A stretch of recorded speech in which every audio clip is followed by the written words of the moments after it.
Bueno, saludar a la gente que nos va a ver, ¿cierto? Que nos está viendo en las redes sociales, principalmente en nuestra plataforma de YouTube. Hemos vuelto a tener esta conversación después de un receso de invierno que tuvimos. Así que estamos de vuelta con este podcast que hacemos desde Agreste, Chile. Saludar a mi amigo Juane, que está atrás en la técnica, que nos da la posibilidad de salir, ¿cierto?, al mundo digital y que podamos establecer esta conversación. Este podcast que le hemos llamado Lonquimay, Territorio Único, en la voz de sus protagonistas, generado desde esta plataforma ciudadana que le hemos puesto Fundación Lonquimay Conecta, con la intención de poder generar conversaciones en diferentes temas. Hoy día vamos a hablar de un tema bastante, no sé si complejo, pero es como la madre de todos los temas.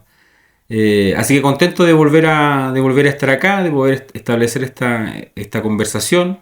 Agradecer a la gente que nos sigue en las redes sociales, en el Instagram de la Fundación, las visualizaciones que hemos tenido en YouTube. Este es el tercer capítulo, amigo Juan, ¿cierto? Nuestro tercer capítulo. Sí, tercer capítulo. Y hoy día vamos a tocar un tema que es relevante, lo conversábamos con nuestros invitados, lo más probable es que debe haber sido el primer tema de conversar. La educación, hoy vamos a tocar el tema de educación. La educación es la base del desarrollo de cualquier territorio, de cualquier nación, de cualquier sociedad. Pero bueno, estamos hoy día aquí para conversar de un tema que a todos nos atrae. Todos hemos pasado por la educación. La educación tampoco es algo que termina solamente con terminar un proceso o tener un título profesional. O estudiar, en definitiva, es un proceso que no termina nunca. Así que hoy día estamos con dos invitados, dos lonquimayinos.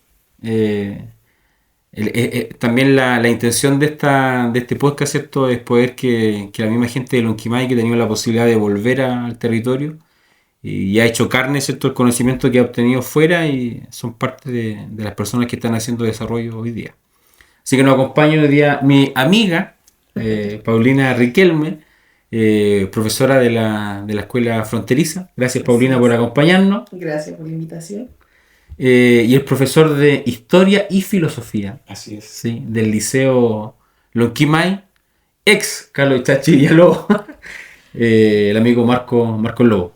Mucho gusto y gracias por la invitación. Perfecto.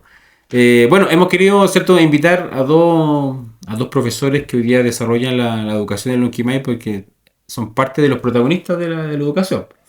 La educación obviamente es una comunidad educativa donde están los niños, están los apoderados, pero son los profesores hoy día los que, de alguna forma, cuando las cosas andan bien, son los que se aplauden. Cuando las cosas andan mal, son a quienes se les apunta. Entonces son en definitiva actores relevantes. Así que para partir queremos conocerlos, queremos saber quiénes son. Obviamente los conozco algo a usted, pero queremos que la gente que nos está viendo también los pueda conocer. Así que vamos a partir con Paulina. Sí. Cuéntanos, Paulina, un poco de tu historia. Sí. Lonquimayina, nací de criada. Sí, me gusta mucho decirlo, soy quinta generación de mi familia que es Lonquimay, por lado materno, cuarta generación por lado paterno. O sea, realmente mi familia lleva muchos años en este pueblo y tiene que ver con que básicamente está en nuestro ADN. Eso, yo soy muy lonquimayina. Soy profesora de Estado en Castellano y Comunicación, así es el título. Soy profesora de enseñanza media, pero casi toda mi experiencia laboral ha sido en básica. Me gusta mucho la enseñanza básica. Desde quinto hacia arriba puedo hacer clases y eso me ha gustado muchísimo. Estudié mi primera etapa en la escuela misional hasta el cuarto, quinto básico. Luego ya me moví hacia la gloriosa escuela fronteriza. O sea, tú eres como esa persona que jugaba fútbol en el Barcelona y después se pasó al Real Madrid. Claro, pero tengo así conocimiento de ambos mundos. Y luego estudié en el ex liceo C14. ¿Ya? Y después estudié en la Universidad de la Frontera. ¿Ya? Y luego ya trabajé algunos años en Temuco en distintas funciones y ya volví a mi comuna el 2017 con intenciones de quedarme, de echar raíces nuevamente acá y de traer un poquito algunas de las cosas que aprendí y aprender más, porque cuando uno se va de Lonquimay a los 18 años, es poco lo que uno conoce desde una perspectiva más adulta o mucho más educativa. Y bueno, hace poco como que he trabajado un poquito en mi formación personal a través de capacitaciones, por ejemplo, en el área de afectividad, sexualidad y género, en el área de la neurociencia y ahora último en el área de la inteligencia artificial para la educación. ChatGPT y toda esa Claro, todo eso. Gracias, Paulina. Marco, bueno, tú no eres nacido en Lonquimay, ¿no? No. Nací en Valdivia. Pero mi madre tiene sus raíces aquí en Lonquimay. Ella nació en el año 1949, la mitad del siglo XX. Y como a los 12 años ya viajó a Pitrufquén y hizo sus primeros estudios básicos cerca de la costa. Y se fue quedando en la costa. Ella estudió, mira, voy a hablar de mi madre. Yo creo que lo más hermoso que tenemos nosotros es quien nos concibe, ¿cierto? Quien nos acoge cuando nacemos. Y quiero resaltar eso, que ella sale de Lonquimay muy niñita y a estudiar. Mira, y nosotros estamos tocando hoy día un tema tremendamente relevante, como mis abuelos, mi familia que data de los primeros, la segunda década del siglo XX, ya, mi abuelo nació en 1920, mi abuela en 1924, y de Lonquimay. Y si nosotros recorremos sus ancestros, también ellos ya estaban aquí en el 1800. Entonces también yo, si bien nací en Valdivia, me siento absolutamente parte de esta cordillera, parte de los Andes, y creo que es un lugar privilegiado para nacer. Así que el nacer ya, estar aquí en este mundo es un regalo hermoso, y nacer en este rincón del mundo es extraordinario. Entonces, y ahí el aprecio, el cariño a mi familia, a mi madre, a mis padres, que son fundamentales en el momento de poderse abrirse al mundo, de contemplar el mundo, de explorarlo. Entonces, un poquito haciendo alusión a Humberto Maturana, nosotros somos seres vivos, dice él, somos seres vivos, biológicos, moleculares, y nacemos desde el vientre de nuestra madre y nos conecta enseguida con un contexto, con una comunidad. Entonces es tremendamente relevante, porque ahí, a partir de ahí, en los seres humanos, nosotros nos conectamos con el amor, ¿cierto? Y es fantástico cuando la familia, o nosotros podemos decir que nos recibió una madre, nos recibió nuestra familia, nos acoge y nos entrega amor, nos da todo lo mejor que tiene la madre en los primeros meses de vida, y nos comenzamos a desarrollar, comenzamos a crecer, pero conectados con nuestros familiares, con los seres más próximos, pero también nacemos en una comunidad. Y esta comunidad es la comunidad de Lonquimay, que data de mucho tiempo y que tiene historia, tiene memoria, y es muy interesante de impregnarse de en qué consiste, en qué contiene toda esta cultura. Así que para mí, haber nacido en otro lugar es algo circunstancial. Es algo circunstancial, porque yo me siento absolutamente lo que imagino. Sí. Paulina, y en esto que dice, que menciona Marco, ¿cierto? En esta conexión, porque uno muchas veces elige la carrera, a veces le toca por el puntaje que sacó. Pero ¿en qué momento tú te vas relacionando con eso? Sabes que yo voy a dedicar mi vida a ser profesora. Mira, fue un proceso, en verdad. La verdad es que casi toda mi infancia y mi adolescencia estuvo marcada por profe.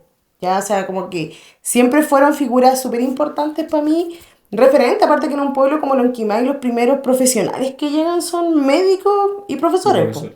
Entonces hay lugares remotos en Lonquimay. Yo conozco experiencias de colegas que son más antiguos, que ellos eran una figura de autoridad a veces cerca de los lugares cuando son mucho más rurales. Hasta le llevaban a los niños cuando estaban enfermos porque no sabían, para que los ayudara a orientar. Entonces el profesor siempre ha sido como una figura importante. Yo recuerdo, así como muy rápidamente, la primera figura que a mí me parece muy importante en enseñanza básica es el profe Cisterna. Sabía que lo iba a mencionar. Mi colega, hasta el año pasado, sigue siendo mi colega. Un saludo al profe Cisterna, sí, le vamos a mandar el link ahí para que lo pueda ver. sus clases, verlo narrar un libro, saca de repente la guitarra y cantaba una canción, como declamaba poesía, una cuestión impresionante. Entonces uno se quedaba así mirando sus clases. Y el profe trabajó más de 50 años en sala, entonces realmente para nosotros fue un referente importante. Y luego ya en enseñanza media... Que además de ser referente, cuando fue profesor tuyo, lo tuviste como colega. Sí, pues ahora los últimos años, estos últimos 5 años, 4 años alcanzamos, 5 alcanzamos a ser colegas. Impecable, se llama, siempre. Yo le decía, impresionante que yo ya estoy grande, estoy titulada y usted todavía me sigue enseñando cosas, pues ya desde la profesión, desde la carrera, desde cómo interpretar, trabajar con los niños, muchas cosas más, pues entender un poco la pega, el desgaste, el cansancio y también dignificar la pega. Y ya en media fue mucho más importante también para mí 2 profes que ya no están con nosotros, la profesora Lucy Jerez y don Jaime Camaño. Profesora de filosofía. De lenguaje también. Sí. Y el profesor Jaime Camaño. Profesor Jaime Camaño, profesor de matemática y mi profesor jefe también. ¿Inspector también? También fue inspector general, sí. Ellos fueron profesores que realmente fueron súper importantes para mí. Y claro, uno cuando ya piensa en ser algo, siempre estuvo la opción, ¿ya? También me gustaba mucho la literatura y me metí por cosas circunstanciales de pedagogía del lenguaje porque había pensado en literatura, pero también con la idea de después hacer clases de literatura. Entonces me metí por algo circunstancial, familiar, personal, por estudiar en Temuco, que quedaba más cerca de Lonquimay porque la idea inicial era Santiago. Y no me gustó tanto estudiar pedagogía. Ya no me gustó tanto, o sea, yo la pasé súper bien en Temuco, en verdad. Hice hartas cosas aparte de estudiar, pero no me gustó estudiar pedagogía. Hay una cantidad súper grande de cosas que te enseñan o cosas en las que trabajas que no sirven realmente para ser profe. Y pocas cosas, yo sé que ahora está muy renovada el área de pedagogía, la Escuela de Pedagogía de la Universidad de la Frontera, estoy completamente consciente, conozco muchos de esos profesionales, pero en esa época los ramos de pedagogía eran débiles y muy disciplinarios, entonces no me gustó tanto. Pero cuando empecé mi práctica el último año, la práctica que es todo el año, dije, esto es lo que yo quiero hacer, siempre. Y el otro día, hace unos días, me preguntaron los chiquillos, ¿usted cambiaría de carrera? No, para nada. Así que por ahí se fue armando, fue un proceso. De la pedagogía. Sí. Marco, y en esta, cuando tú, conversábamos fuera de cámara, estudias en Tolten, luego estudias en el emblemático Liceo Pablo Neruda. ¿Cómo se va formando? También tuve la posibilidad de estudiar en el Pablo Neruda, tuve 2 años ahí. ¿Cómo se va armando esta idea tuya de poder estudiar pedagogía? ¿Hubo un vínculo siempre? Mira, yo creo que tengo que hacer un contexto que en mi infancia tuve mucha conexión con la naturaleza cerca del río Tolten. Tuve mucho nexo y contacto con la cultura mapuche, el pueblo mapuche. Mis compañeros en la escuela, en su mayoría eran de comunidades. Luego, el entorno de mi familia siempre apostó por la formación, por estudiar, por el contacto con la cultura, con los libros. Y mi familia es muy numerosa, 13 tíos, y son sumamente influyentes en el camino que me fui trazando, puesto que ellos alcanzaron estudios universitarios y para nosotros era como un referente, era hacia dónde teníamos que ir. Y siempre conectado con la cultura, con el deporte. Entonces como que fui siguiendo esa trayectoria y ellos pasaron, mis tíos, mis tías, pasaron por el Liceo Pablo Neruda y fue una experiencia pero extraordinaria de una apertura al mundo, estar en un liceo emblemático que simboliza, digamos, como... La educación pública de la región. La educación pública implica una apertura al universo, el Nobel de Literatura, es decir, las actividades tan significativas que yo recuerdo con todo aprecio y cariño el haberme ido formando y compartiendo con los maestros de las distintas áreas. Te podría enumerar o nombrar mis profesores. También estuve en el liceo, en el internado del Pablo Neruda, entonces conocí ahí la realidad en realidad de toda la región.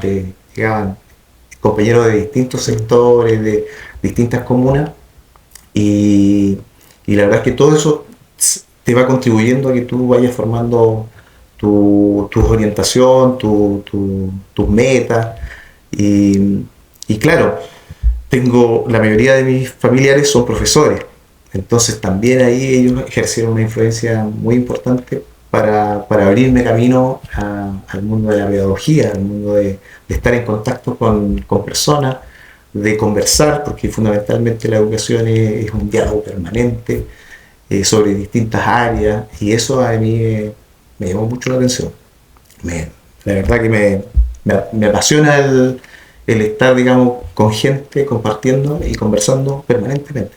Y eso lo vengo haciendo ya hace más de 20 años ya, pero muy influenciado por mi madre, que ella es, claro, jubilada, profesora, y ejerció de muy jovencita, digamos, la docencia en distintos establecimientos, pero se fue quedando en una escuela rural, ¿ya? Y creo que eso me impactó mucho, y me fue, digamos, configurando, digamos, mi interés por la pedagogía.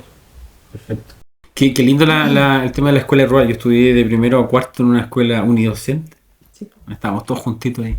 Y creo que es significativo, uno como nunca se olvida de aquello. Ese profesor que hace de todo un poco, creo que también es parte importante como de lo que uno siempre recuerda. Paulina, hoy día está profesora en la Escuela Fronteriza. Escuela Fronteriza, mi escuelita. Fronteriza. Sí, son así, camiseta con la escuela, sí. Estamos desde el 2019 y este año licencio por segunda vez. Ya yo voy a completar mi segunda vuelta. Estamos trabajando de sexto a octavo y con todas las vicisitudes que eso implica, ¿ya? Pero no me gusta a mí mucho así como el tema, que está difícil, porque en verdad trabajar en Lonquimay es un privilegio, en serio. Es un privilegio porque las familias son súper sanas todavía, los niños son súper sanos todavía. Y yo tengo niños que son desordenados, que saltan, que se asoman por la ventana, pero no tengo niños que vengan con una actitud dañina, mala, negativa. Y eso es súper enriquecedor. Aparte de estar trabajando para tu pueblo, tiene mucho sentido también. Qué lindo. Marcos, ¿tú profesor en el liceo? Sí, sí. Profesor en el liceo, vamos a hacer justicia, es bicentenario polivalente. Tenemos especialidades técnicas, y ha tenido una tremenda proyección esa área dentro de la comuna. Y te puedo contar que, bueno, tengo un periplo más o menos extenso de haber egresado, bueno, de la Universidad de la Frontera, de Historia y Geografía. Viajé a Santiago, estuve 4 años en Santiago trabajando en comunas como La Florida y Puente Alto. Otra realidad, en la región metropolitana, imagínate un provinciano allá. Entonces, pero uno se va nutriendo de esa experiencia, y hubo un momento que regresé a Temuco, Tolten, y ahora estoy aquí donde yo creo que yo quería reencontrarme con mis raíces, aquí en Lonquimay, y estoy desarrollando el área de la filosofía, que también me he ido preparando, y es algo que me apasiona, y nosotros partimos hablando un término un poco socrático de quiénes somos nosotros y conocernos a nosotros mismos, y siento que el área que trabajo yo es tremendamente relevante para que nosotros trabajemos el tema de la identidad, el tema de la conexión con nuestra cultura, y la verdad es que ahí estamos desempeñando un interesante papel, un rol en el Liceo Bicentenario Polivalente de Lonquimay. Sí. Quiero que conversemos en esta parte sobre que podamos entender cómo funciona este monstruo que es la educación, que es la educación pública, que es de donde venimos todos, ¿cierto? Cómo convive esa mirada, ese sistema nacional, ¿cierto?, con esta educación local. Un poco también transmitir su experiencia, los conocimientos que ustedes tienen, también obviamente desde una opinión crítica de cómo le anda el sistema público de educación, Paulina. Uy, ahí tenemos y harto paño que cortar ahí, o sea, desde dónde lo estamos mirando es importante, o sea, desde qué área, qué estamos clasificatoriamente que estamos hablando. Nosotros hace poquitos días discutíamos un poco, conversábamos un poquito con los colegas hablando un poco de los hitos de aprendizaje dentro del proceso educativo, en una escuela que uno proyecta desde educación parvularia hasta octavo, entonces hay un proceso gigante, o sea, yo sé que en enseñanza media tomamos a los chiquillos a partir de los 13, 14 y los entregamos a algunos mayores de edad, ¿cierto? Es un proceso súper importante en el cual los chiquillos empiezan a desarrollar un pensamiento individual, pero verlos de pre-kinder a octavo es un proceso gigantesco, entonces el progreso de los estudiantes es súper importante y conversamos un poquito de cómo cuesta tanto, por ejemplo, enseñar cosas que son importantísimas sin salirte de la cobertura curricular. ¿Te imaginas, por ejemplo, aún desde la pandemia en Chile se priorizan objetivos de aprendizaje? O sea, se pide que se prioricen los más importantes, entre comillas. ¿Y esos objetivos vienen establecidos desde el ministerio? Porque antes eran muchísimos más. O sea, estamos hablando que lenguaje, comunicación, lengua y literatura tenía más de 30 objetivos de aprendizaje y cada objetivo de aprendizaje con algunos con 4, otros con 8, 10 indicadores que tú tienes que cubrir y cumplir dentro del año escolar con plazo estipulado, etcétera, etcétera, etcétera. Desde la pandemia esto se acortó un poquito, se priorizaron algunos que eran de nivel básico y los que eran un poquito de segundo nivel. Y aún así, con los priorizados, cubrir toda esa cantidad de indicadores, hay veces que no te permite hacer cosas que son súper importantes, te quedan cosas fuera por cubrir esto. Entonces yo pienso también que desde el Estado el tema educativo hay que echarle una miradita. Por eso ahora vienen justamente las nuevas bases curriculares que hemos estado trabajando en eso y algunas cosas que personalmente nos han gustado harto a algunos profesores, como por ejemplo la transversalidad de la lectura, del lenguaje, que todas las asignaturas tengan que verlo. Entonces habla mucho de lo que es trabajo colaborativo, que es un concepto que a mí me gusta muchísimo. Hay algunas vueltas de tuerca, como por ejemplo incorporar nuevamente la gramática, que habían sido cosas que ya habían salido, y ya no sé, porque realmente los chiquillos cuesta construir, no se daban cuenta cómo impacta en la producción de texto y en la comunicación el comprender tu idioma.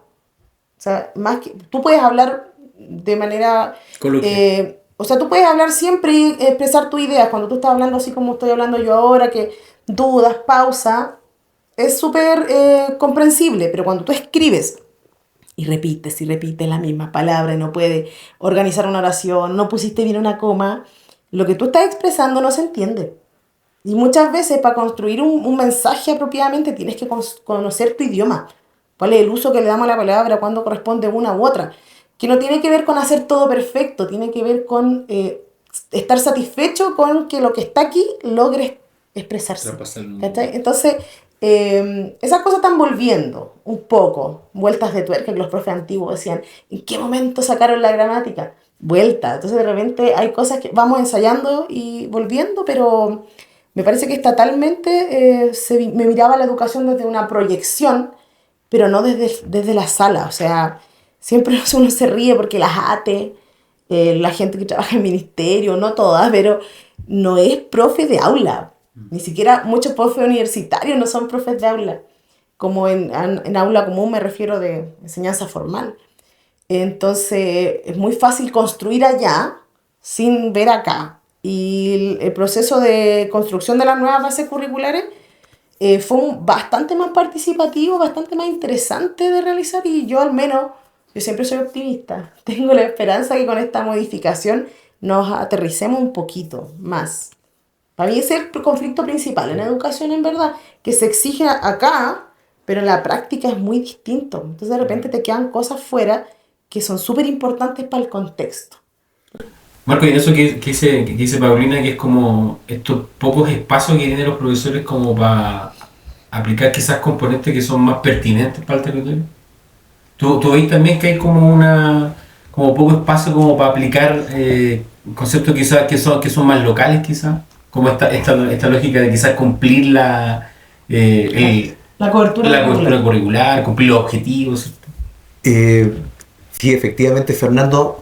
Y mira, yo como por formación o deformación de historia, historia, geografía y educación cívica, mira, yo me situaría en un contexto en que para llegar a donde estamos hoy en la educación pública tenemos que visualizar que tenemos la presencia clave y fuerte, tremenda del Estado Nacional centralista.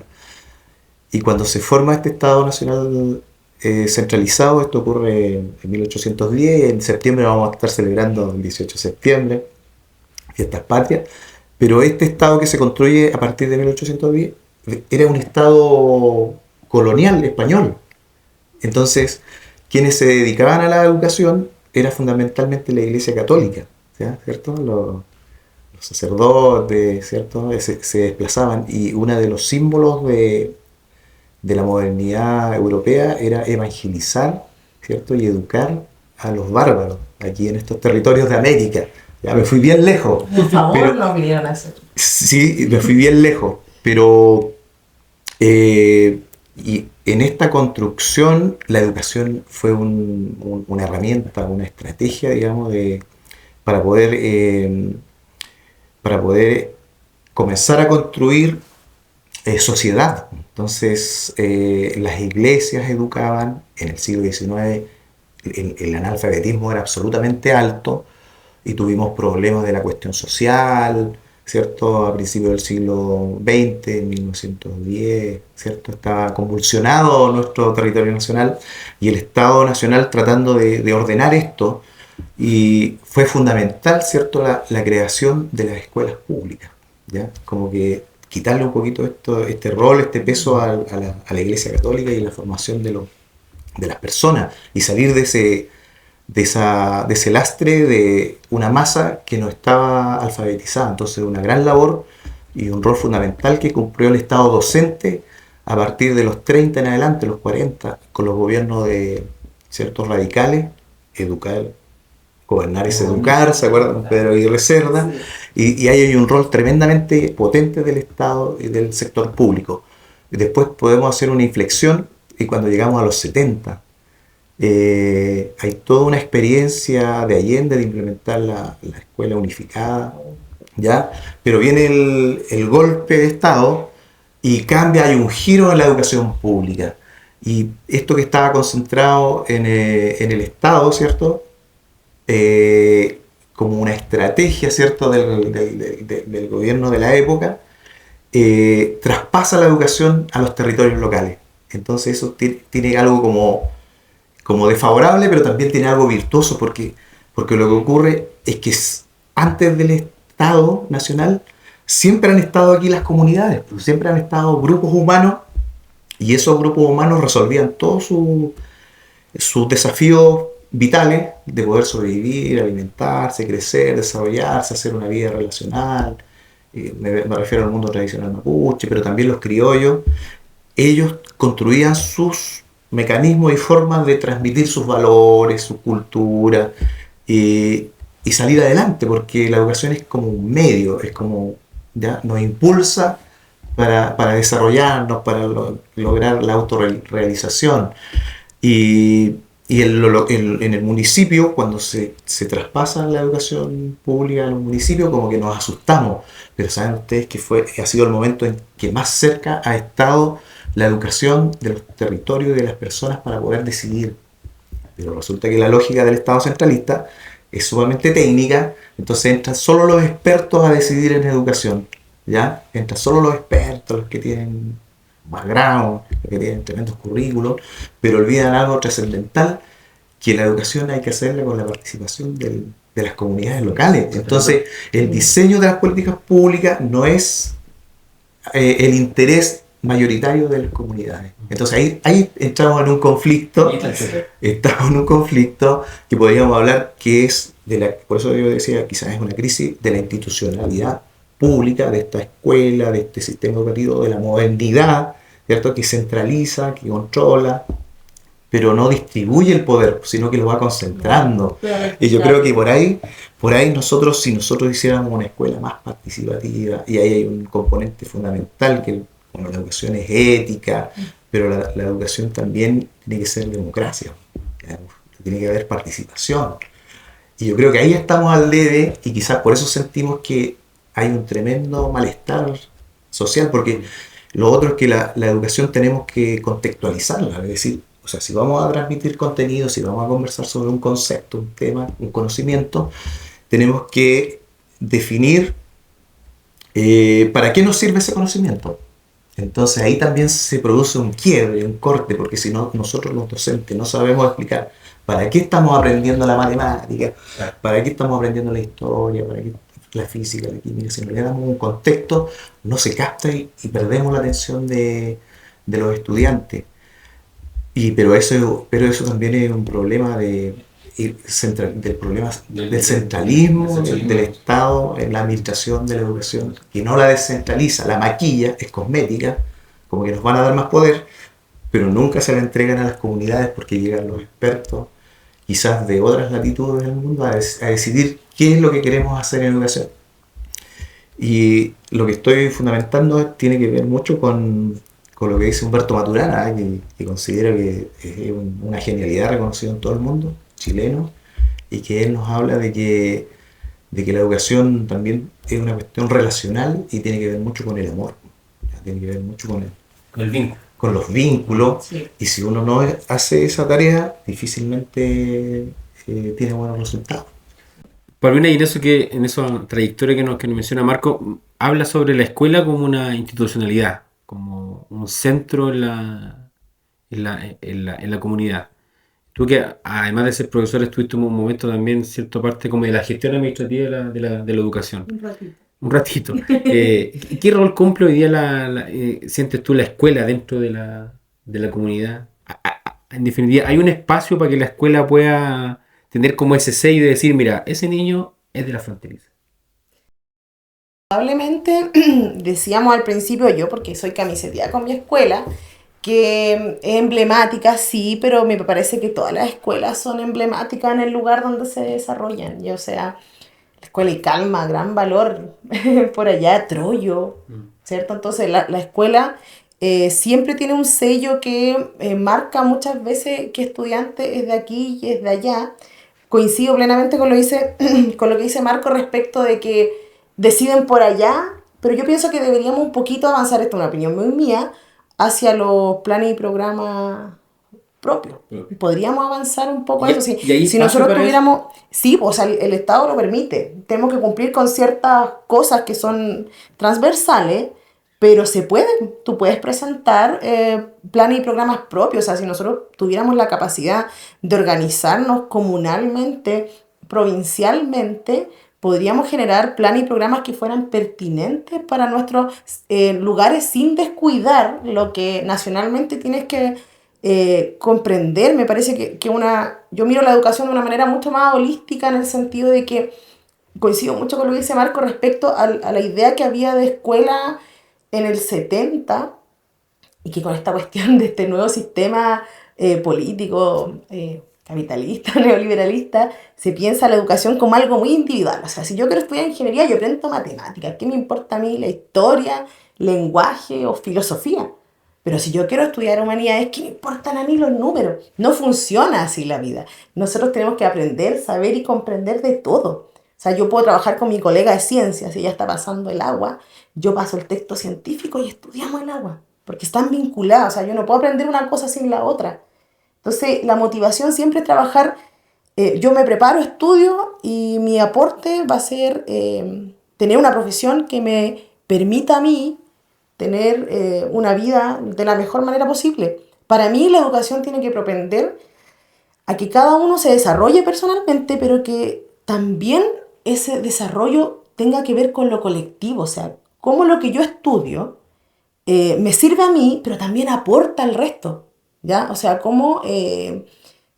¿qué aporte voy a hacer yo en la sociedad? Porque más allá de que quiera ganar plata, tiene que ver con la ética. Tiene que ver con la ética que hemos conversado, que no solo yo estoy aquí para salir adelante yo, vivimos en comunidad. O sea, yo creo que tiene que ser un aporte. ¿De qué me sirve a mí estudiar algo? O sea, si me sirve, o individualmente, pero mi pensamiento es que debería ser una cuestión mucho más colectiva.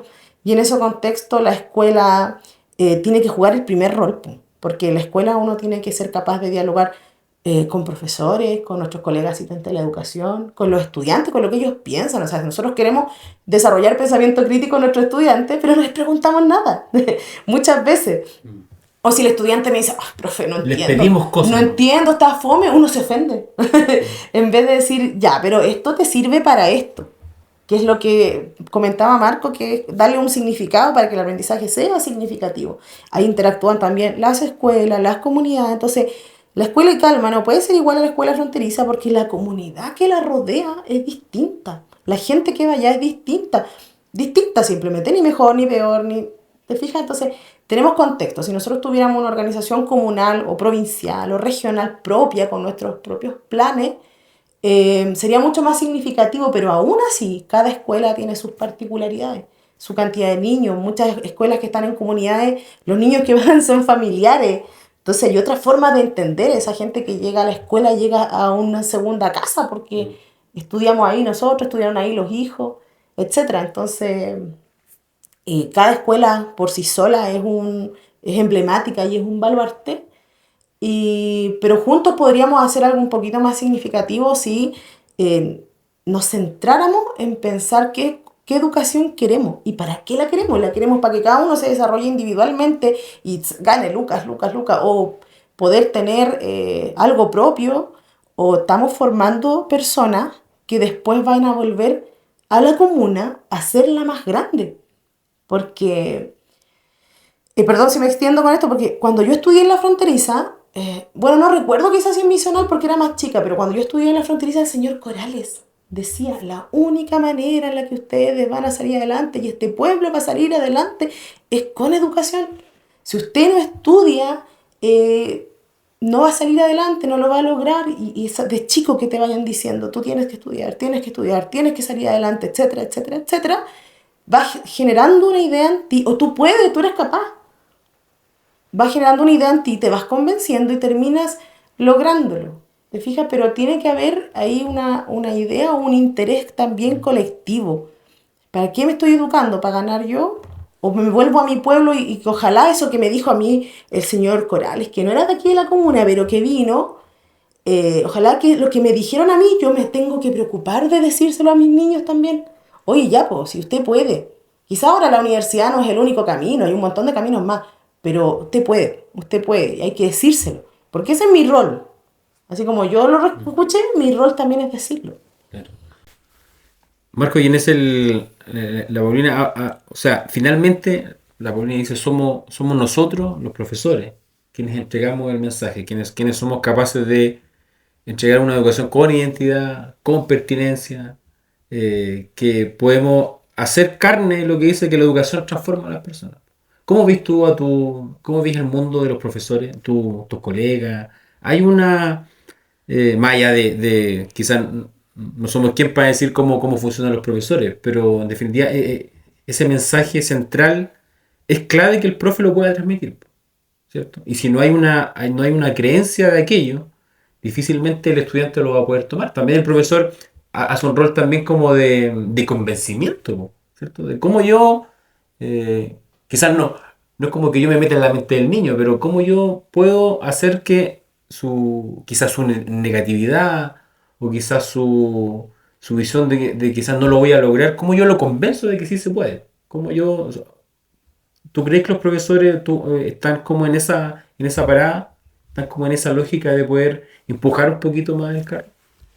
Tremenda pregunta, Fernando. No sé si estoy en condiciones de responderte todo eso, pero nosotros somos como los sofistas del siglo XXI. Los sofistas en Grecia eran los encargados de formar y educar a los ciudadanos. Pues en realidad no había ciudadanos, eran muy poquitos los ciudadanos libres en Grecia. La mayoría estaban o en la esclavitud o estaban excluidos de la sociedad. Y creo que nosotros hoy día, y ellos cumplían un rol que les mandataba el Estado, la polis. Y nosotros como que nos parecemos mucho a ellos, y nosotros somos los sofistas del siglo XXI porque nos debemos al Estado.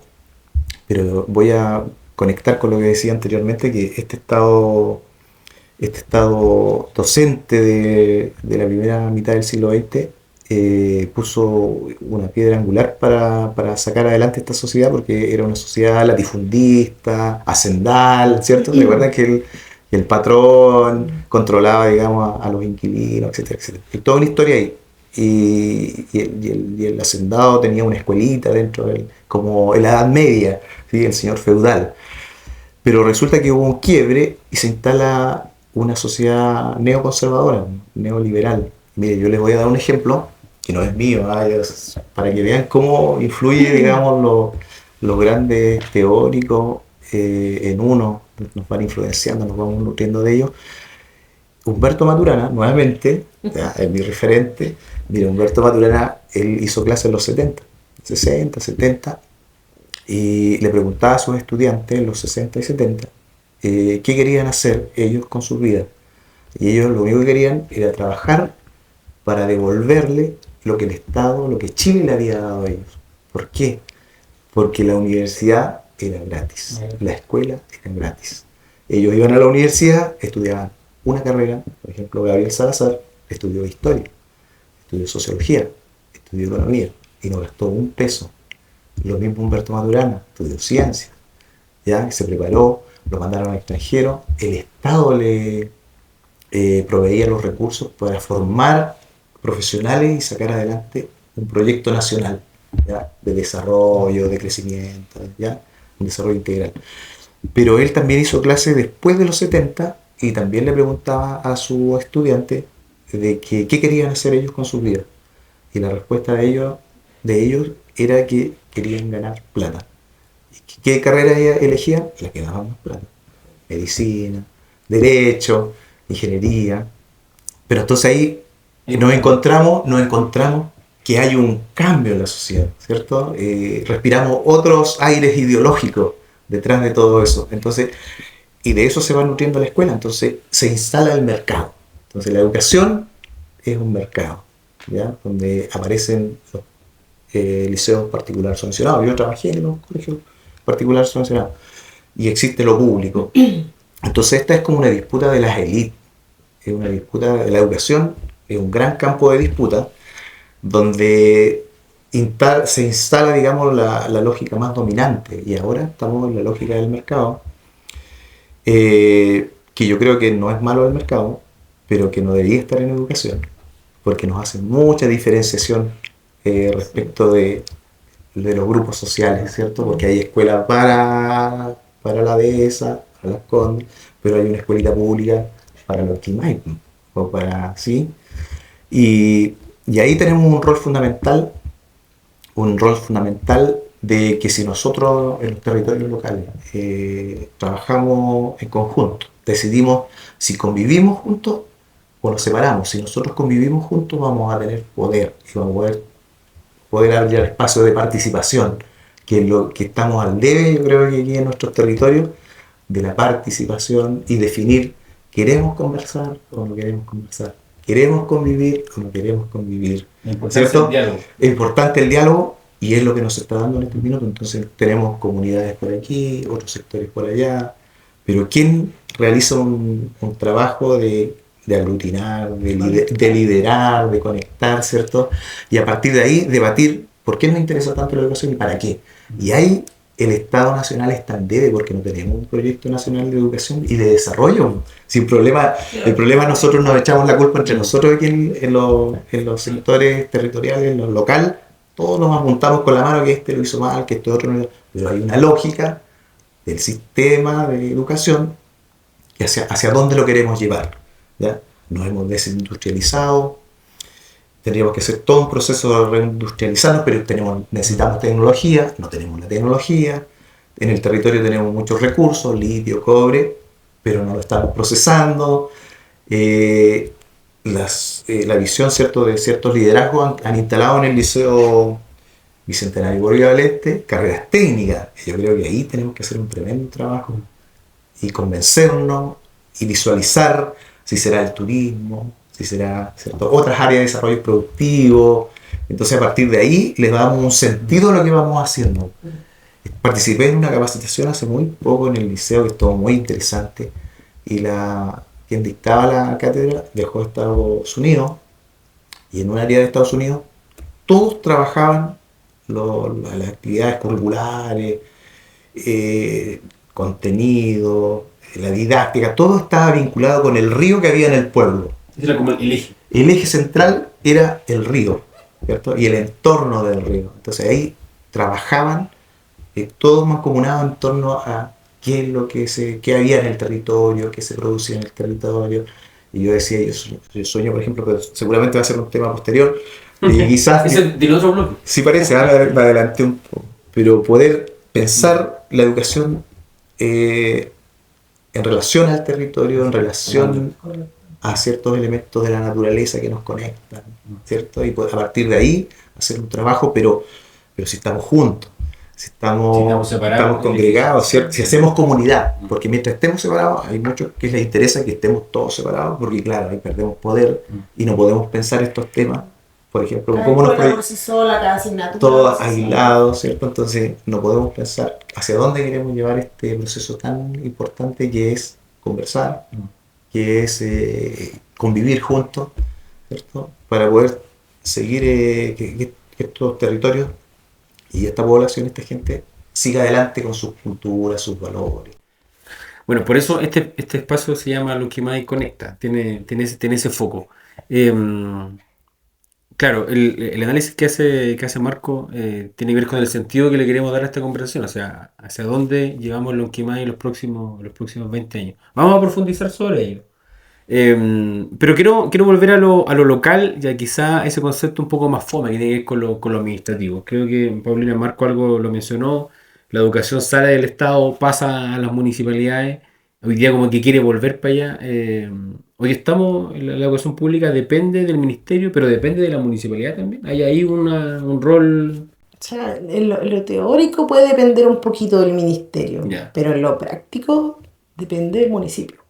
Ya, lo práctico significa la gestión administrativa, sí. Significa la decisión de qué docentes van a la escuela.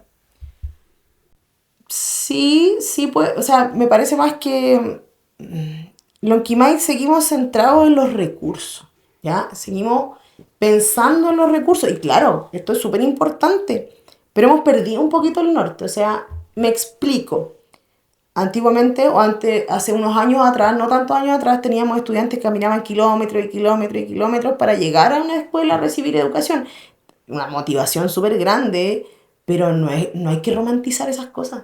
El profe a pala llegaba, no hay que romantizar esas cosas. Entonces, esta gestión de recursos en la que tenemos furgones, esta gestión de recursos en las que acercamos a los niños, esta gestión de recursos en las que en la escuela hay almuerzo, desayuno, una colación, que en la escuela se le entregan los cuadernos, es súper importante y es clave, ¿ya? Es clave para emparejar un poquito el terreno, o sea, no es lo mismo un estudiante que toma desayuno que un estudiante que no toma desayuno. O sea, además que se levanta a las 6 de la mañana. Eso es vital, ¿ya? Pero nos quedamos ahí, po. Y pasan ciertas cosas que son un poquito polémicas, pero mis colegas van a estar de acuerdo conmigo, tiene que ver con que se pierde un poquito la familia, no toda la familia, en dónde empieza la escuela y dónde empiezo yo. ¿Ya? Entonces, como ya la escuela les da comida, las vacunas, les da los libros, los cuadernos, en algunas escuelas los uniformes, los va a buscar, los trae, o hay internado, como que la escuela se pierde un poquito. O sea, las familias se pierden en el sentido de dónde llega mi responsabilidad. Claro, ¿qué parte me toca a mí? Me acuerdo, hace unos años atrás, un apoderado me dijo: ¿pero por qué tengo que enseñarle esas normas yo? Sé que ustedes tienen psicólogo, enséñenselo a ustedes. Entonces, claro, ahí es el primer problema de centrarnos en los recursos, que es que se pierde un poquito dónde empieza la escuela y dónde termina la familia, ¿ya? Tiene que ver con el asistencialismo. Pero era importante, o sea, había que hacerlo, había que emparejar un poquito el terreno, era obvio. Pero movámonos un poquito más adelante y recursos hay, ¿ya? Lo que siempre está complicado es como la subvención regular, que es como ajustadita, es por la asistencia, y la subvención regular es la que te permite a ti todo el gasto operativo, pues pagar los profes del plan de estudio, la luz, el agua, reparar, la casa. Claro, la administración propiamente tal, y también la gente que trabaja administrando la educación, que en este caso son los departamentos de educación y los TAEM. Y después viene otra subvención que es la SEP, que es una subvención que aparece mucho después a partir de reformas en la educación y que tiene que ver con los estudiantes prioritarios. Entonces ahí viene una inyección de recursos en la escuela para emparejar más todavía las cosas, que nuestros estudiantes tengan tecnología, tengan computación, si quieren hacer deportes que tengan monitores, si asistentes de sala para primer ciclo, para que poder monitorear y acompañar a los niños y las niñas de mejor manera, distribuir, ordenar, para los profesores unidocentes que puedan tener otro colega que los apoye media jornada, porque el cansancio y la pega fuerte, o sea, hay profesores que en las escuelas, profesores, psicólogos, auxiliares, hasta barrían sus salas, o sea, por eso es importante, pero no hay que romantizarlo.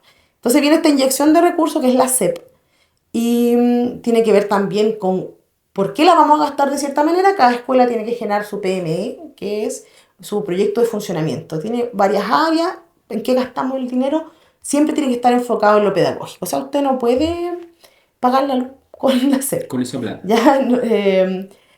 Y después viene la PIE, que es la subvención que viene a aportar un poquito a los estudiantes con variaciones en la forma de aprendizaje, ¿ya? Ahí tenemos personal nuevamente, psicólogos, fonoaudiólogos, terapeuta ocupacional, trabajadores sociales, las colegas educadoras diferenciales que vienen a entrar a seguir igualando la cancha, ya que los estudiantes que aprenden distinto no se vean en ningún momento en desventaja con los que son más regulares, o sea, me refiero a neurotípicos, neurodivergentes, que todos podamos aprender, todos tengamos la oportunidad de aprender, de llegar allá, de equiparar un poquito la cuestión, ¿ya?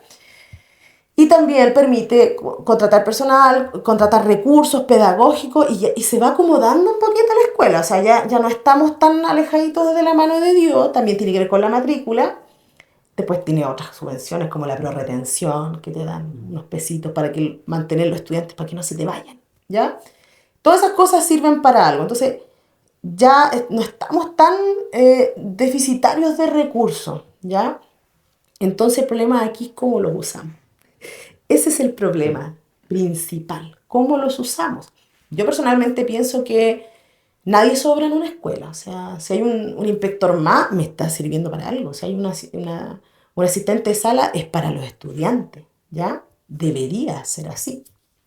Pero organicemos bien, ¿qué queremos? Entonces, si queremos algo, nuestro proyecto allá, ¿qué recursos vamos a implementar pero para llegar allá? No solamente para seguir tapando necesidades que emergen y van a seguir emergiendo. O sea, no es una cuestión que se vaya a terminar mañana. Siempre hay necesidades nuevas cosas que hacer. Y después vienen los FAEP, que son fondos que vienen para que los municipios regularicen, para después poder entregar a los servicios locales. Y seguimos inyectando recursos a la educación, pero no vemos mejora, no es respecto de las pruebas estandarizadas. No tiene que ver con las estandarizadas, tiene que ver con lo que estábamos hablando, que la pertinencia local, los profes que están ahí, cómo trabajamos, nos organizamos, etc. Y a mí me parece, como lo digo, no lo voy a negar, a partir del trabajo administrativo que realicé entre 2017 y 2018, recursos hay, ¿ya? Los recursos llegan. Ahora tenemos que organizarnos también, cómo los utilizamos y qué cosas son pagables con los dineros de los niños, porque eso es súper importante, ¿eh? El dinero es de los niños. Para eso llega. Para eso es. ¿Qué cosas pagamos? Principalmente yo pienso que todo lo que es furgón debería hacerse cargo del Ministerio de Transporte. ¿Ya? Debería hacerse cargo el municipio, el Ministerio de Transporte, a través de fondos que se puedan crear. Se va una cantidad impresionante de transporte y hay que tenerlo, hay que llevar a los niños a la escuela, no pueden andarse mojando en la nieve porque eso seguimos romantizando la pobreza finalmente. Pero ahí podrían inyectarse nuevamente recursos que nos podrían servir para otras cosas. Ya los recursos están, tenemos que empezar a administrarlos no desde el asistencialismo. Empecemos a administrarlo desde lo que queremos conseguir, desde el proyecto comuna, del proyecto local. Pero para conseguir un proyecto local, primero, o sea, para llegar allá, primero tenemos que saber para dónde vamos. Y eso es lo que está faltando. Bueno, creo que le dimos vuelta harto desde la perspectiva, ¿cierto? Desde lo administrativo, de esta sensación un poco de crisis de la educación. Y quizás para cerrar este bloque, Marco, lo conversábamos con Juanes fuera de la cámara. Está como esta cosa como la nebulosa, y creo que la Paulina fue súper clara. Falta de recursos, no es por falta de recursos, pero que está como esta lógica en el aire que como que está todo mal en educación. Así como alguien pregunta en lo que va y no, ahí está, como el chilenismo está la cagada ahí. Fernando, tus preguntas son difíciles. A ver, voy a tratar de elaborar una respuesta, pero está compleja Siento que sí, que cuando nosotros tenemos tantas expectativas, ¿cierto? Y ese es un gran problema en todos los planos, cuando uno se hace tantas expectativas, siempre queda como decepcionado, ¿ya? Y siento que ese es como algo que tenemos que asimilar, ¿ya? Uno no vive en una realidad ideal, platónica, así, sino que uno vive con personas de carne y hueso, ¿cierto? Que tienen sus realidades, que son complejas, que son históricas, y nos encantaría que llegaran más recursos, pero todo está organizado en una lógica liberal, que el liberal ha aportado mucho al mundo occidental, partiendo por ampliar las libertades. Recuerden ustedes que las mujeres no votaban, las mujeres no tenían acceso a la educación superior, a la cultura, había poco acceso a la cultura, pero el liberalismo amplió las libertades, los derechos, la democracia, pero se nos está quedando corto el liberalismo, se nos está quedando corto porque la forma y la lógica de administrar son pro mercado. Entonces, quienes participan en los recursos públicos son empresas, proveedores. Entonces quizás los recursos no están bien focalizados, porque el centro de los recursos tiene que estar en los estudiantes, sus necesidades, que debemos reconocerlo, y lo conversamos nosotros con nuestros estudiantes, que qué bueno que llega la hora de almorzar y tenemos donde ir a almorzar, ¿cierto? En la labor de Junaed, bueno, el DAEM también, en los departamentos velan, digamos, por las necesidades de los niños. También tenemos que reconocer que hacen una labor de distribución de recursos para adquirir tecnología, los computadores, ¿cierto? Los profesionales. Hay todo un trabajo que se hace que se les reconoce, pero dentro de todo eso hay una lógica de promercado, en donde muchas veces esos recursos que deberían ir directamente a los estudiantes como que se van perdiendo. Por ejemplo, la sideral cifra de transporte, ¿cierto? Que es sumamente relevante, trasladar a los jóvenes que lleguen y tengan el derecho a la educación. Pero el transporte se nos ha transformado en un tremendo problema porque hay lógicas pro mercado, ¿sí? Tremendas mega transportistas que les está yendo muy bien. El precio lo ponen ellos. Exacto. Entonces, yo creo que si nosotros nos organizamos, las comunidades se organizan, probablemente los escenarios futuros puedan mejorar y las propias comunidades puedan administrar los colegios, por ejemplo. Es como una utopía, así como algo que se pudiese dar, pero ahora vamos a ser traspasados a los sistemas locales, como que volvemos a lo público, pero se nos va a alejar esta posibilidad de administrar nosotros y participar más activamente. Y ahí siento que un gran déficit es haber democratizado el ejercicio y la administración de la educación municipal. Y ahí estamos al debe, ahí quizás el rol nuestro de los docentes debió ser más protagonista, de abrirle los espacios más a los padres apoderados y a las comunidades locales, a las comunidades mapuche, que siempre tienen como una distancia a este instrumento de educación que no necesariamente aporta a fortalecer, o la historia en el pasado no aportó a fortalecer sus valores y su conocimiento, sus lenguas, sus tradiciones. Y ahí quizás la escuela está al debe y tenemos que organizarnos de otra manera para poder aprovechar todas esas potencialidades que nos da la interculturalidad, ¿no? interculturalidad. Pero el tema de administración y recursos, como dices tú, es bastante complejo, está difícil. Y nos sigue faltando más comunicación, nos sigue faltando más transparencia. A pesar de que tenemos plataformas de transparencia, necesitamos conversar. Y eso yo creo que ahí estamos al debe. Sí. Bueno, en lo personal me quedo con esa sensación de que recursos tenemos. O sea, hay una nivelación importante en lo que es la educación pública en Lonquimay. Lo mencionaba Paulina, si comparamos a 20 años atrás a lo que somos hoy día, evidentemente nuestros estudiantes están mucho más arriba en relación a como la base. Equiparar un poquito la cancha. En esa cancha. Pero igual yo creo que es una cosa que viene pasando hace rato, ya no... ¿Cómo entendemos los recursos educativos? Por eso dije, esto es, la plata es para los niños, ¿ya? Eso hay que ser súper claro en eso. El dinero es para los niños, entonces voy a decirlo, la escuela o el departamento de salud no es una bolsa de empleo, ¿ya? No es una bolsa de empleo, ni es una herramienta que yo puedo utilizar para conformar a ciertos grupos de personas inyectando un recurso para algo que debería sustentar la familia. Ya me refiero, por ejemplo, a, no sé, a comida, alimentación, unas convivencias donde se viene toda la gente, se está gastando plata de la SEP, o el transporte, ¿ya? O sea, que sí es necesario, pero deberíamos activar otro órgano del Estado que debería hacerse cargo de eso. Es lo que tenemos que hacer y hay que seguirlo haciendo porque si no nuestros niños no llegan.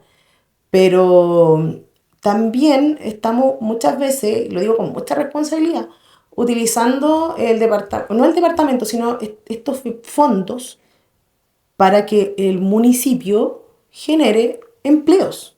Porque en lugares como Lonquimay, la gente vive del sistema público, de alguno que otro negocio local, porque tampoco estamos invirtiendo en cosas como el turismo, en cosas que son también importantes. Ahora, obviamente el liceo está pensado más para el turismo y va a funcionar. O sea, yo creo que un gran avance, dentro de pocos años más vamos a ver el impacto de eso. Entonces, cuando utilizamos educación para algo que no lo es, como bolsa de empleo, se generan cosas como lo que está ocurriendo ahora, que tienen que ver con que está la escoba porque no hay dinero, entonces seguimos pegados a los recursos y no avanzamos nunca. Entonces, hay que buscar rápido una solución. Sí. Bueno, yo creo que ahí la base de lo que vamos a conversar luego tiene que ver con eso que lo han mencionado ustedes, que tiene que ver con el proyecto local. O sea, ¿para qué vamos y estamos haciendo educación? Perfecto, ahora llegó el calor a Agreste, el amigo Juan le echó ahí su toque para agarrar a calor, pero el calor humano se siente, hace una linda conversación. Evidentemente el tema de educación tiene conceptos que son bien pesados, que tiene que ver con el tema administrativo, que tiene que ver también con el tema ideológico que hay detrás de establecer la educación. Por tanto creo que esa parte intentamos hacerla lo más liviana posible, pero igual siempre se complejiza. Bueno, en esta parte vamos a hablar lo que andamos buscando nosotros con Juanes, porque tiene que ver con evidentemente la respuesta nunca está. Había una persona que decía, cuando tenía todas las respuestas me cambiaron las preguntas. Y evidentemente lo que estamos conversando hoy día tiene que ver con eso, con visualizar lo que más de los próximos 20, 30 años. Los ciclos de la educación son también más o menos o sea, un niño nos demoramos 18 años en salir del sistema educacional. O sea, por tanto, los procesos educacionales están dados también con esta visión. O sea, lo que hagamos hoy día en educación va a tener una repercusión en los próximos 15 años. No es algo tan rápido. Entonces, en este bloque lo que vamos a hacer es cómo conectamos la educación con esa visión de desarrollo. Marco daba un ejemplo que le había tocado en una capacitación, mostraban un ejemplo de Estados Unidos donde todo giraba en torno a un río, ¿cierto? Y la visión de desarrollo era en base a ese río. También hemos conversado harto de la importancia de tener este proyecto común, este proyecto comunicacional que nos impulsa a todos a caminar hacia un mismo lugar. Para eso necesitamos diálogo, necesitamos más conversación, necesitamos más espacios también para conversar. Pero lo que conversamos es cómo dialoga la educación con esa visión de desarrollo, Paulina. ¿Cómo veis tú que, en relación a tu experiencia como estudiante, cómo la escuela te fue formando, después tú como docente, cómo crees tú que la educación va en definitiva moviendo hacia cómo el desarrollo de un pueblo, de Lonquimay, cómo tu perspectiva como profesor colabora en ese andar? Yo creo que es como, finalmente es el ejemplo, no el ejemplo en el sentido tan romántico, sino que es concreto, po. Probablemente muchos de nosotros somos los primeros profesionales de nuestra familia, ¿ya? Tuvimos que salir a Temuco, a estudiar en la universidad, echar de menos, pasarlo mal, ¿te fijas? Pasarlo bien. Y pasarlo bien también. Y después viene el sentido de, como decía Marco también, ¿cómo devuelvo esto? ¿Ya? ¿Y dónde lo devuelvo? Yo estudié gratis, pero por concepto de beca, no porque la educación fuera gratis cuando yo estudié. Entonces también está ahí como... No tenía tanto la responsabilidad de estudiar para después pagar el crédito o de estudiar para devolverle a mis papás, por ejemplo. ¿Ya? Entonces, cuando tú vuelves al lugar de donde saliste, que viviste lo mismo, yo muchas veces les digo a mis estudiantes, oye, yo estudié aquí, a mí también me faltaban cosas, ya, yo vengo de aquí mismo, yo no vengo a hablarles desde fuera, desde una forma, yo también viví aquí, yo también soy de este lugar, le he dicho a las mamás, a mí también me costó, o sea, todo nos ha costado, o sea, si no hubiéramos estudiado mucho nosotros no habríamos salido adelante. Entonces, cuando los estudiantes, los chiquillos observan esto, pues, a ver, ¿yo por qué no? Pues, yo también puedo. Entonces, ¿cómo lo hago también para desarrollarme individualmente, pero a la vez ser parte de un algo más? Pues, ¿ya? De lo que decíamos, de esta cuestión social en la que yo me educo, pero también para hacer un aporte al lugar donde estoy. Entonces, para mí, como lo conversábamos fuera de cámara, nosotros tenemos que entregarle la herramienta, nosotros los profesores, nosotros los asistentes, la escuela, y las familias tienen que entregarle la posibilidad a los niños y niñas que ellos puedan decidir, ¿ya? O sea, ellos deciden qué hacer con su vida, pero no se conforman con lo que les alcanzó, ¿ya? Sino que yo decido. Me entrego a mí, generar oportunidades, eso, poder que los estudiantes puedan decidir qué hacer con su vida. Y cuando ya tengan todas las opciones, que se vayan a la que les dicte su corazón. Y que si se equivocan puedan volver y hacer otra cosa también. ¿Te fijas? Moverse. Y que a partir de lo que ellos observen de nosotros mismos, de este trabajo en comunidad, de conectarnos con los otros colegas, de trabajar familia, escuela, tener una visión propia local de educación, ver que todo funciona organizadamente, holísticamente, ellos también van a tener ese sentido de pertenencia. ¿Te acuerdas que llevamos un montón de años hablando sobre pertenencia? Sobre aquí vengo, aquí pertenezco yo, de este lugar pertinencia. Pertinencia y pertenencia. Y era pertinencia. De aquí vengo, pues aquí me quiero volver. Y si no, voy y llevo un poquito de lo que aprendí aquí al lugar donde yo me quiera mover. ¿Te fijas? Entonces, para mí es eso, en general, no existe desarrollo local sin la educación. O sea, yo como educadora, como profesora, pienso, pero que todo depende de la educación. Para mí es vital. O sea, para cualquier cosa que uno quiera desempeñar, la economía depende de la educación, el desarrollo local, el desarrollo personal depende de la educación. Todo depende de la educación. Y tengo una visión súper optimista. O sea, yo pienso que no podría ser profesora sin pensar que en el futuro las cosas van a ser mejor. Yo miro a los chiquillos, de repente hay cosas que hay que corregir respecto de cómo nos estamos encerrando en esta cuestión de la pantalla y no la utilizamos para algo más importante. Yo no soy negada a las pantallas, como utilicémoslas bien, ¿ya? Pero yo pienso que los chiquillos que nosotros estamos formando, Fronteriza, en Icalma, en Troyo, en Mallín, en Naranjo, en Pedregoso, en Mitrauquén Alto, Mitrauquén Bajo, Dos Pinos, no quiero que se me Liucura. Son 16, ¿no? Son hartas. Eduy, Docente, Marimenuco, Cruzaco. Cada uno de ellos pueda o logre salir adelante a partir del ejemplo colectivo, de la misión colectiva. Entonces, yo no podría ser profesora si no pienso que todos esos niños van a transformar el país, la comuna, en algo mejor que lo que hay ahora. No digo que esté malo, pero en algo mejor. O sea, yo les digo, ya pues chiquillos, o sea, que a mí no solamente me importa que aprendan memoria, aprendamos a analizar el mundo, aprendamos a comprenderlo, o sea, tienen que hacerlo, porque nosotros tenemos que entregárselo a ustedes, o sea, ustedes tienen que recibir esta cuestión. Así como, hagámonos cargo, motivémonos, seamos algo, porque ustedes van a tener que hacerse cargo de este mundo, o sea, no van a vivir toda la vida dependiendo de nosotros. A ustedes les toca ahora.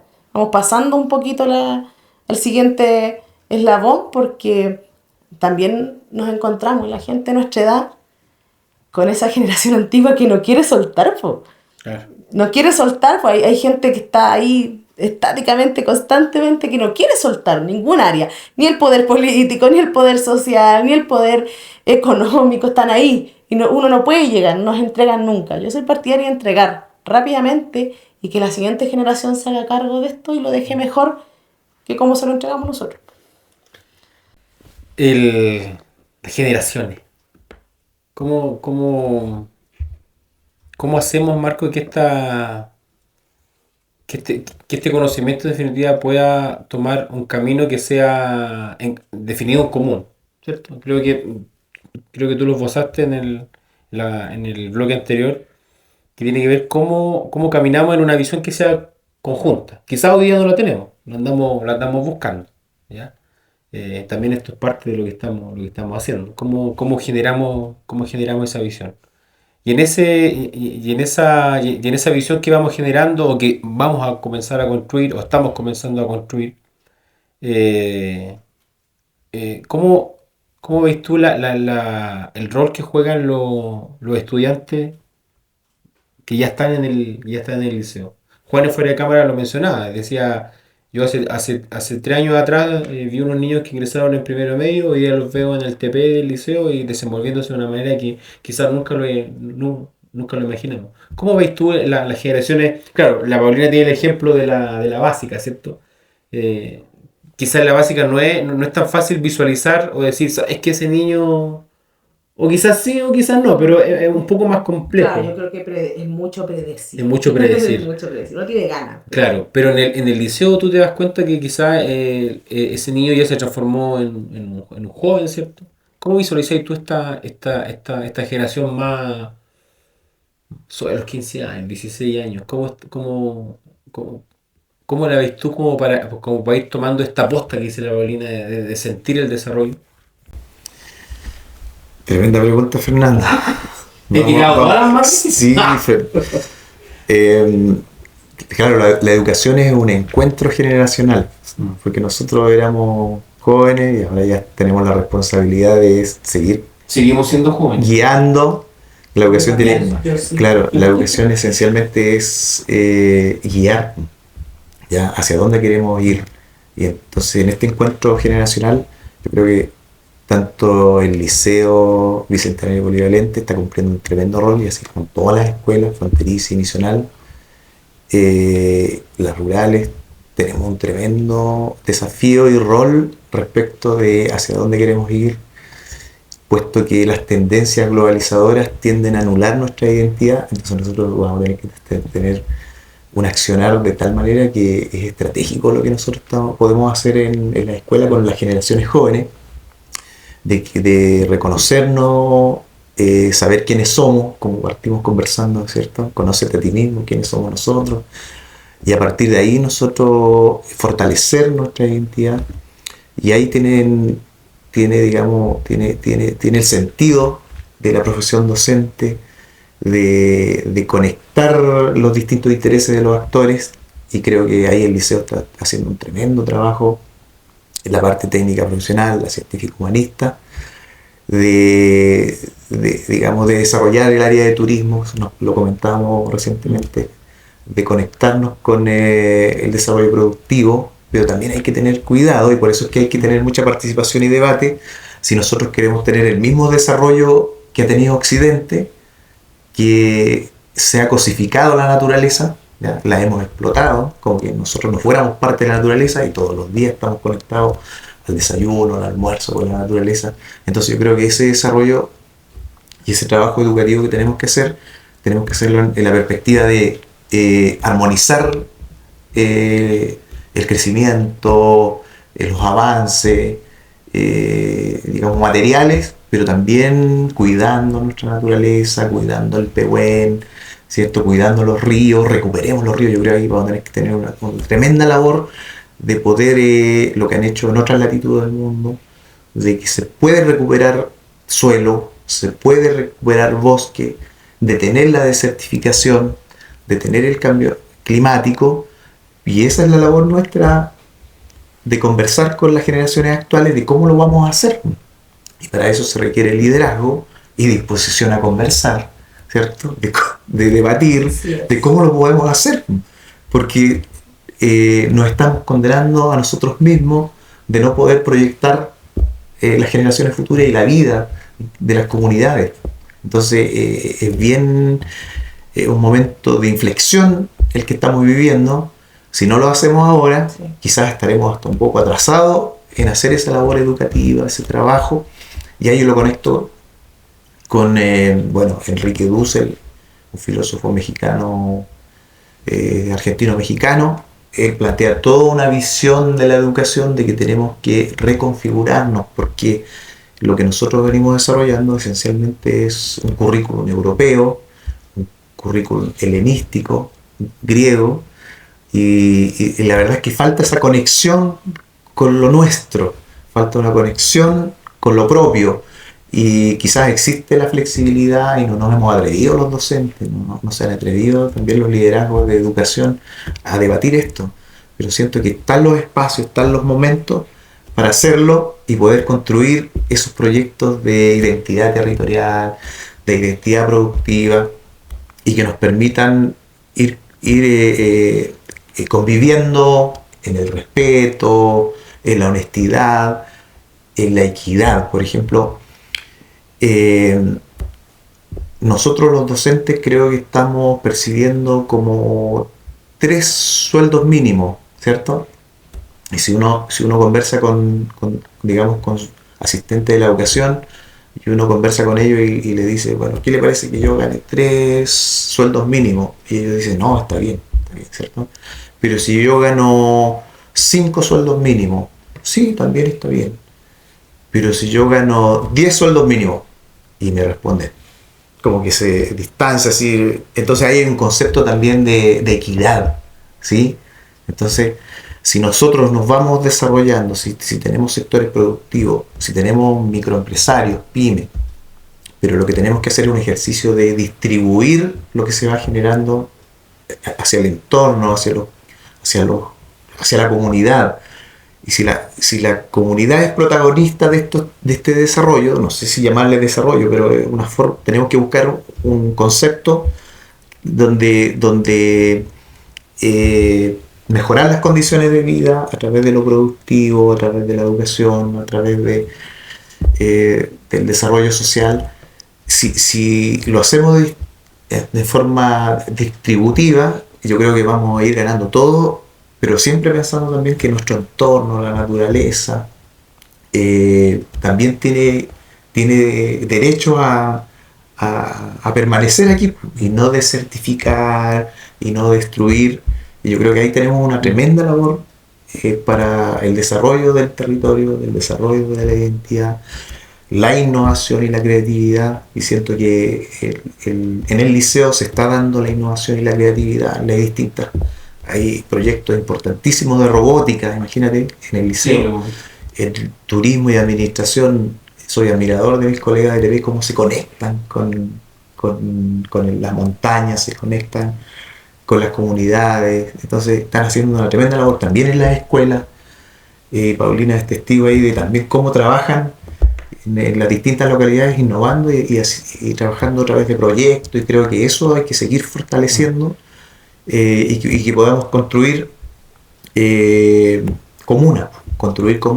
construir avances, pero que esos avances también le lleguen a esas generaciones jóvenes, ¿ya? Y que no sientan el despojo o la precariedad, ¿cierto?, que esté presente, sino que fortalecer, digamos, el conjunto del territorio, el conjunto de la población, se vea beneficiada. Sí, esa visión de desarrollo que menciona Marco es algo que hemos mencionado harto en estos podcasts, que tiene que ver con con proteger lo que tenemos. Es algo que de las personas que han pasado por acá lo han mencionado de manera constante. O sea, queremos desarrollarnos, pero también queremos que este lugar único que mencionaba Paulina también lo puedan vivir, lo puedan disfrutar mis hijos, que también lo puedan disfrutar mis nietos.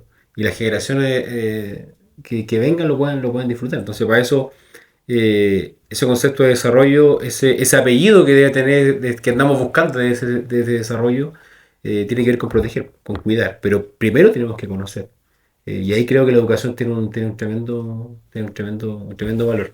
En relación al proyecto del liceo polivalente, yo me acuerdo, Paulina, cuando fuimos a conocer San Nicolás, 2017, ¿puede ser?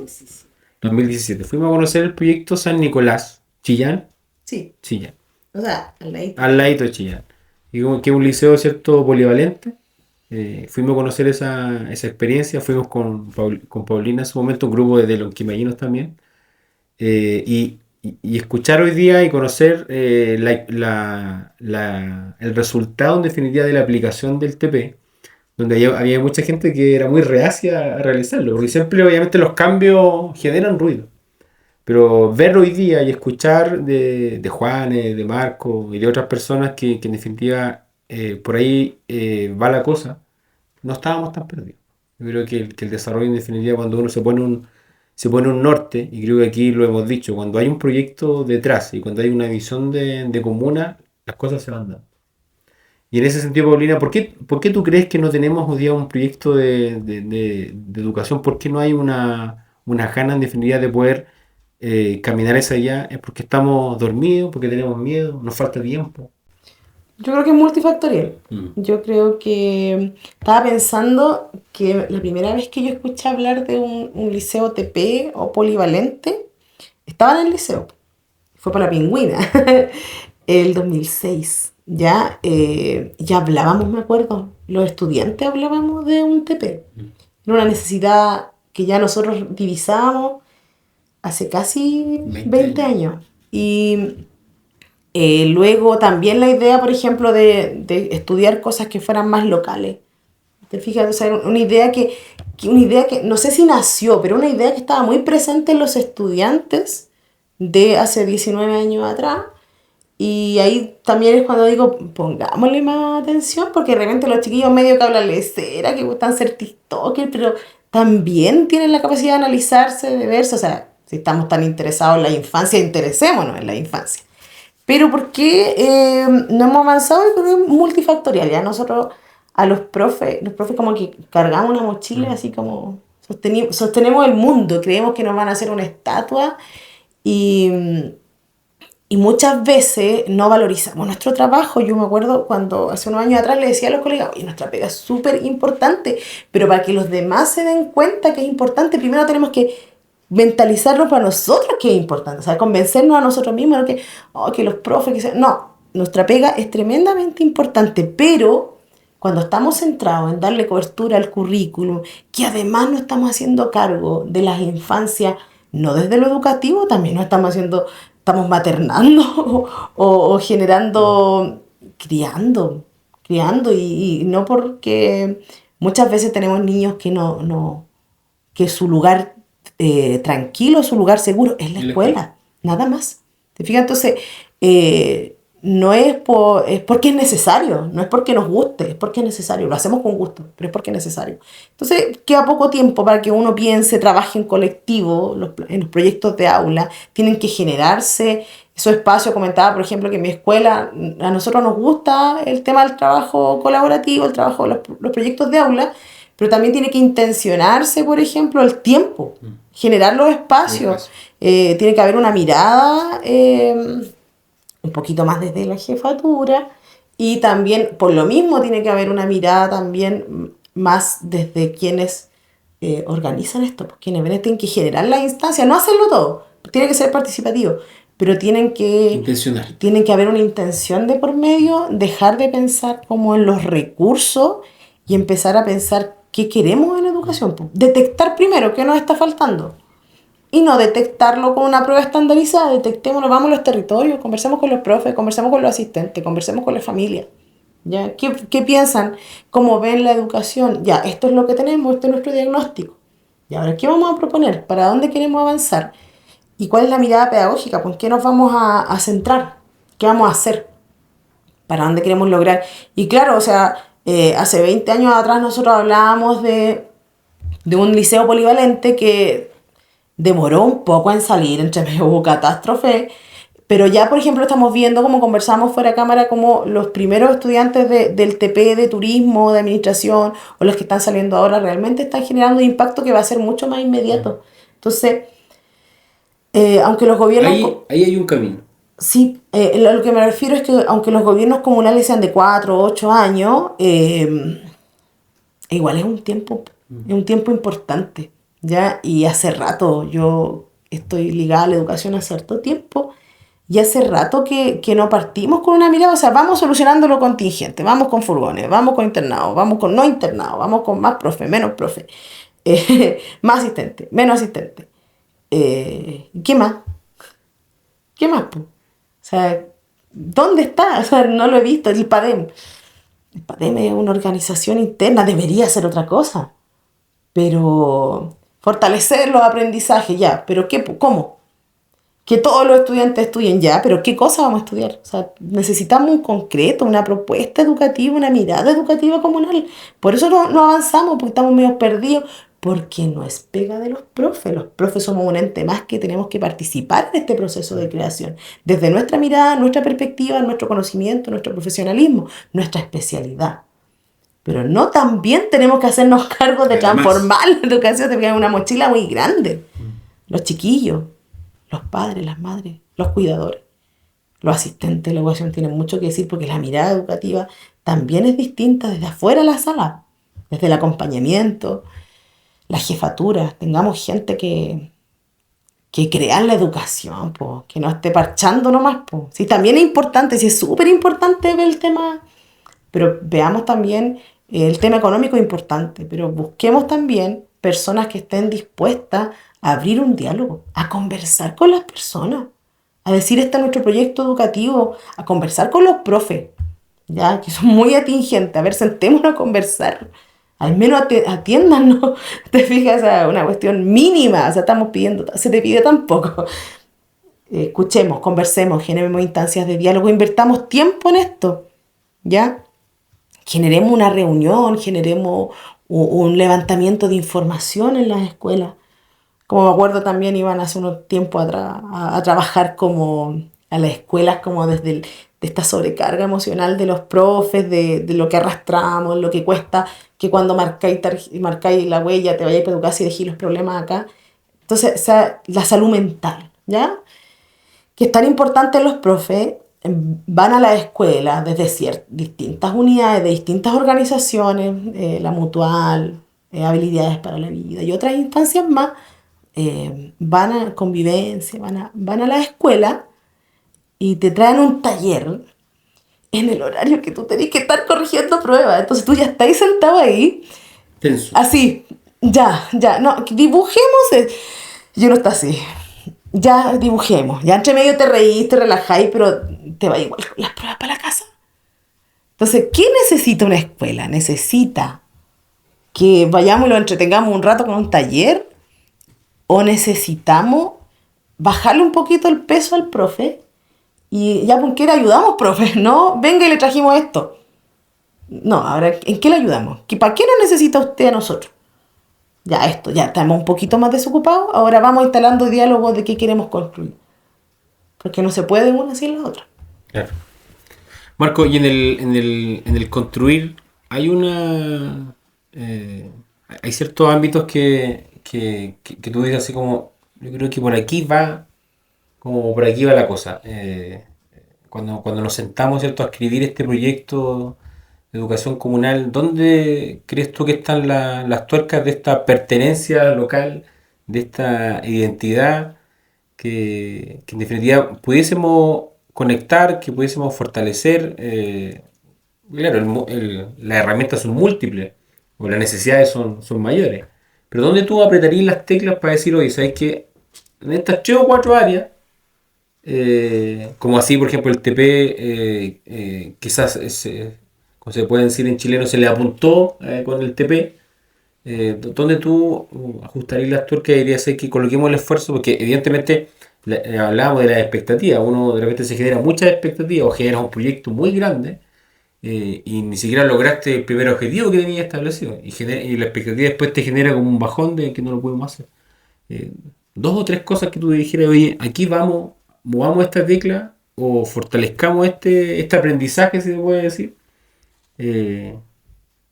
¿Cómo lo ves tú desde tu experiencia? Desde mi experiencia, siento que si se fortalecen las comunidades, se fortalecen los actores locales, podríamos generar lo que se denomina desarrollo endógeno. Entonces, aprovechar las potencialidades que tenemos, creo que podríamos orientar un proyecto más pertinente en distintas áreas. Y creo que un factor fundamental es para qué queremos construir, para qué queremos convivir en estos territorios, en estas comunidades, para qué queremos convivir, para mantener la vida, para fortalecer las relaciones de respeto democrática. Yo creo que tenemos que hacer un tremendo trabajo en ese sentido de que es más enriquecedor, digamos, compartir que competir. Podríamos también, como les mencionaba antes, el tema ecológico. Yo creo que ahí podría ser una tremenda área de conexión con nosotros mismos. Y yo creo que si recuperamos, cuidamos nuestros ríos, cuidamos nuestro bosque nativo, yo creo que haríamos una tremenda labor a las próximas generaciones. Bueno, también conocer experiencias externas, los maorí, quizás, donde hay unos desarrollos que son más autónomos, quizás también pudiésemos aprender de otras experiencias. Y la verdad es que es complejo configurar una respuesta, digamos, de qué es lo que tenemos que hacer. Pero sí aumentar la autoconciencia de un momento de inflexión que vivimos, con tendencias, como decía, globalizadoras, de modernización, y quizás vamos a tener que dejar atrás la modernidad y pensar en una transmodernidad, o sea, una otra cosa que nos permita a nosotros recuperar la humanización, porque estamos como una sociedad muy insensible, o sea, muy individualista. Paulina lo decía, muy individualista, y eso pasa por establecer otro tipo de relaciones más horizontales. Quizás yo creo que eso nos falta en educación, más horizontalidad, donde yo soy partidario de que los apoderados participen activamente en la toma de decisiones, los estudiantes participen, que sientan que la escuela y los liceos les pertenecen, ¿ya? Que los directivos no estén tan distantes y que compartan cierto poder que tienen, ¿ya? Y que formemos comunidad. ¿Sí? Cuando nosotros formamos comunidades, surgen ideas, ¿ya?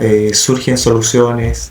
Y claro, obviamente vamos practicando la tolerancia, el respeto a la diversidad de opiniones que existen también, y reencontrarnos. Yo creo que nos falta mucho por que los distintos sectores sociales se puedan reencontrar, los sectores culturales se puedan reencontrar en un proyecto local, porque siento que ahí tenemos una gran oportunidad en educación de ser como los pioneros en conectar la educación con el desarrollo, con el territorio, con la cultura.